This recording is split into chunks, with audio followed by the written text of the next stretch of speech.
မတိဂျီဖက်ဆိုနေတယ်လို့ပဲတော်လေးမိုက်တယ်ဆိုတာဗျာဂျီဖက်အတန်နဲ့တူလို့ဒါမိုက်တယ်လို့ပြောရမှာမဟုတ်ဘူးဗျာစိုးနိုင်တယ်လည်းတကယ်လေးတော့မိုက်တယ်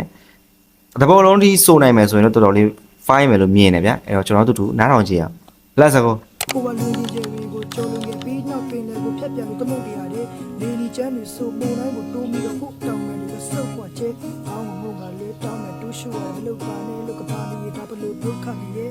ဒီချေအမောင်ရနေတဲ့တွေ့ကြခဲ့တဲ့အိုကခဲအောအားလုံးအမောင်းပါပြီးတိတ်ခါကိုကုန်းကုန်းချက်မရှိဘူး ဘာနဲ့အတန်တွင်းလဲတော့မသိဘူးတော်တော်လေးကိုကြည်ပြီးတော့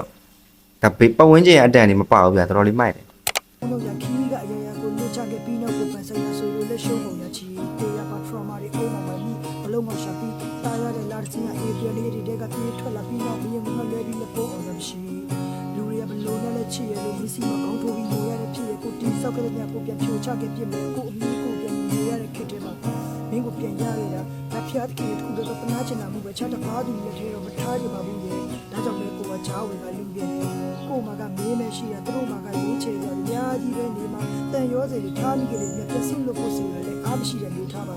ဝါဒနီတဲ့နေရချစ်ချင်းမြတ်တာတော့မရှိတော့ချားပြီးတော့ကိုရှာနေမိုးတွေကတားစီမကြွေကြပါအဲ့လိုကိုလေးခါပြီးနေမြမှာကပိုင်အမောင်ချဲရောက်ရင်မင်းလည်းနေတိုင်းမျိုးတောင်ကျွမ်းပြလို့လည်းသူ့ကိုချစ်ခဲ့တော့လည်းချစ်ခဲ့တော့လည်းမင်းလည်းလည်းဒီကြောင်ကတည်းကထပြည့်တဲ့လက်ထီလည်းကလုံးနဲ့အောင်ပန်းကလည်းနောက်ရှိတော့ဝိုက်ကတောင်းနဲ့အလားတွေကိုမင်းလည်းတွေ့ပြီးတော့တစ်ခါရှောင်ရရစီ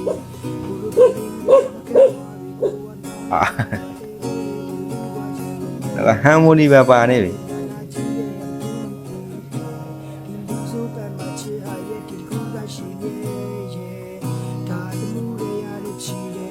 GFF fan နေဆိုရင်တော့ဒါဒီ brother ကိုလည်းအားပေးလို့ရတယ်ဒါ TikTok မှာကြည့်နေတော့ကျွန်တော် mention ခေါ်ထားပေးတယ်အဲ့ဒီမှာဘယ်လိုနားဆင်အားပေးလို့ရပါတယ်အဆုံးနေကြည့်ပြီးကျေးဇူးများတင်ပါတယ်ဗျာနောက်ဗီဒီယိုမှာကျွန်တော်တို့ပြန်တွေ့ပါအောင်မယ်အဆင်ပြေကြပါစေဗျ